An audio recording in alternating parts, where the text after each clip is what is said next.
Hello नमस्कार सत श्री अकाल अस्सलाम वालेकुम। कैसे हैं जनाब? साथियों, वीडियो अपलोड करने जा रहा था SIR बंगाल पर। मैं जब तक देख रहा था तो एक बंदे ने हमारी टीम के बोला कि सर ये देखिए क्या खबर आ रही है शामली उत्तर प्रदेश से। क्या आ रही है भाई? चौंका देने वाली खबर आ रही है साथियों, शामली उत्तर प्रदेश से। अभी अनफोल्डिंग स्टोरी है। मोहम्मद ताहिर नाम के व्यक्ति ने अपनी 35 वर्षीय पत्नी ताहिरा, दो बेटियां, एक जगह बताया जा रहा है 15 साल और 16 साल, और एक जगह बताया जा रहा है 15 साल और 6 साल। कम से कम फैमिली प्लानिंग इस आदमी ने अच्छी करी थी, लेकिन ऐसी कर दी कि पूछो मत। इन तीनों को मौत के घाट उतार दिया। खबर है कि ताहिरा को पहले गोली मारी।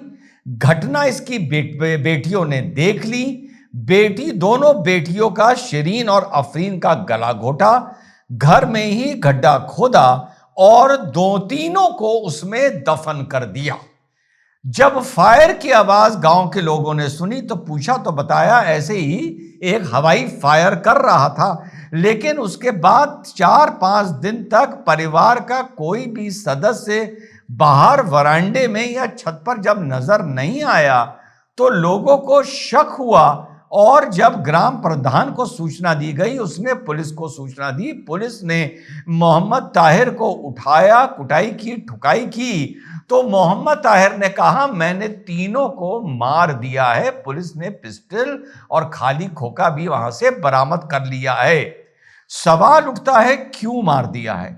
मार इसलिए दिया है, उसने अपने कन्फेशन में बताया कि आज से 1 महीना पहले किसी आर्गुमेंट को लेकर उसकी पत्नी दोनों बेटियों को लेकर अपने मैके चली गई थी और बेटियों को हिजाब भी नहीं पहनाया था और खुद भी बुर्का नहीं पहने थी, क्योंकि ये बड़ा कट्टरवादी था। इतना कट्टरवादी कि इसने अपने बच्चियों का आधार कार्ड तक, सुन रहे हैं जो अभी रिपोर्ट्स आ रही हैं, नहीं बनवाया था कि उसमें फोटो क्लिक करने की जरूरत पड़ेगी। ना किसी स्कूल भेजा था, ना मदरसा भेजा था, और ना अपनी मौजूदगी के अलावा अपनी बच्चियों को या अपनी बीवी को घर के बाहर कदम रखने देता था। पता ये भी चल रहा है गांव वालों से कि जब बाहर कहीं जाता था तो सबको घर में लॉक कर कर जाता था। तो इसके गुस्से का कारण यह था कि इसकी आन बान शान और मजहब की आन बान शान पर एक बहुत ही जबरदस्त प्रहार हुआ है, हमला हुआ है। और वो सड़क पर बिना बुरखे के, और मैंने शलवार कमीज वमीज पहन रखा होगा, बिना बुरखे के और बिना हिजाब की बच्चियों को लेकर चली गई। ये मैंने क्यों बोला शलवार वलवार पहन रखा होगा? इसके पीछे भी एक वजह थी, क्योंकि मैंने अक्सर ये देखा है जब भी किसी भाई को समझाने की कोशिश करो कि यार ऐसी क्या जरूरत है कि क्लासरूम में भी हिजाब पहना जाए, तो पता है उधर से क्या जवाब देते हैं? तो चल जा तो अपनी बेटी को नंगा घुमा। क्योंकि इन लोगों को ये दिमागी तौर से बीमार हैं। इनको जब आर्गुमेंट करना होता है तो हिजाब के अलावा सिर्फ इनको नंगी लड़की नजर आती है, बीच की कोई कायदे की ड्रेस इनको नजर नहीं आती है। तो ये खबर है कि इस वजह से इसने अपने दो बच्चियों को और अपनी वाइफ को मौत के साथियों घाट उतार दिया। अब क्योंकि मैं पश्चिम उत्तर प्रदेश का हूं, वहां पर भी ऑनर किलिंग का एक टाइम में बहुत ही रिवाज रहा है, रिवायत रही है। बड़े किस्से देखने को मिले हैं, कम से कम 25-30 ऐसे हादसे हुए हैं। लेकिन वो तब हुए जब कोई शादी हो गई या अलग मजहब में शादी कर ली, अलग धर्म में शादी कर ली, कुछ भी इस तरीके से जो किस्सा था। लेकिन ये चीज यहां तक पहुंच जाएगी कि हिजाब को और बुर्का ना पहनने पर ऐसा कत्ल हो जाएगा, यह वाकई चौंका देने वाली खबर है साथियों। और जो मैंने ऑनर किलिंग का जिक्र किया, वहां पर एक चीज देखने को मिलती है।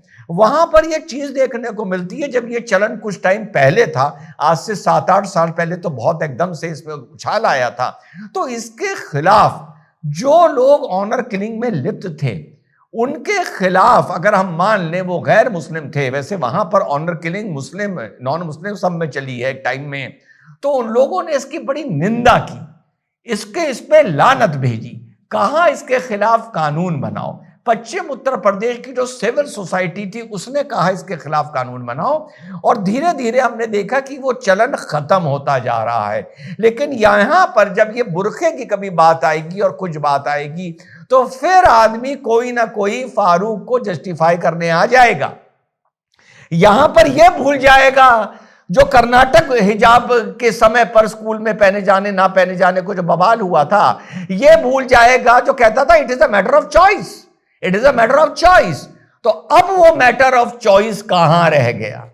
मुद्दा यह है जो आज का मैंने पहला वीडियो बनाया था कि मजहब को लेकर, मजहब की आन बान और शान को लेकर इसने अपने घर की बच्चियों के और अपनी अहलिया, अपनी पत्नी ताहिरा का गला रेत दिया या गोली मार दी, चलिए ये अलग मैटर है, और उनको दफना दिया।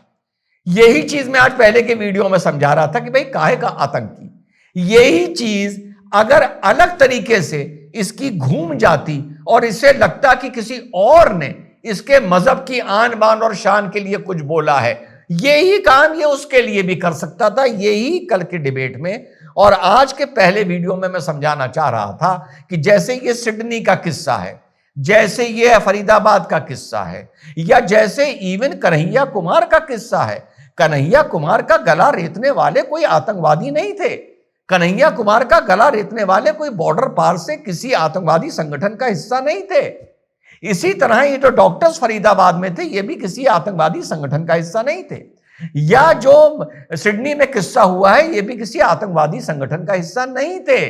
तो हम लोग जो इनको आतंकवादी बोल देते हैं, ये हम डिससर्विस कर रहे हैं, हकीकत को छुपा रहे हैं। हकीकत यह, जैसा मैंने पहले भी वीडियो में बोला, ये आम मुसलमान हैं। कन्हैया कुमार का गला काटने वाला कोई आतंकी नहीं था, वो आम मुसलमान था। और अब जो हालात बदल रहे हैं पिछले 30 साल में, पिछले धीरे धीरे जो 30 साल पहले एक तस्वीर हम आतंकी की अपने दिमाग में सोचते थे, उससे अब सूरत हाल बिल्कुल बदल गए हैं। और एक आम मुसलमान भी कुछ ऐसा कर सकता है मजहब की आन बान शान के लिए जो आप सोच नहीं सकते। जिस तरीके से यहां पर मोहम्मद फारूक ने किया, वो बात अलग है कि आन बान शान को लेके अपने घर ही पर गोली चल गई या घर ही में उसने गला घोट दिया, अपने बच्चियों को मार दिया। ये चीज कहीं और भी हो सकती थी। तो जहां तक अब मजहब की बात है, वहां पर बस ये इतना किसी को समझ में आने की देर है कि आन बान शान में बहुत खलल पड़ गई है और कोई भी किसी हद तक खुद का भी नुकसान कर सकता है, अपने परिवार का भी कर सकता है और समाज का भी साथियों कर सकता है। ये मैं एक बदलता हुआ नैरेटिव देख रहा हूं आतंक का, या आतंक की परिभाषा को बदलता हुआ देख रहा हूं। और जो शामली में हुआ है, ये भी अगर ये जो साफ बता रहा है वो बंदा जो मजहब के नाम पर हुआ है, इसको भी आप एक आतंकी मान सकते हैं या इसको एक आम मुसलमान मान सकते हैं जिसने मजहब के नाम पर हिंसा की। जय हिंद, वंदे मातरम, खुदा।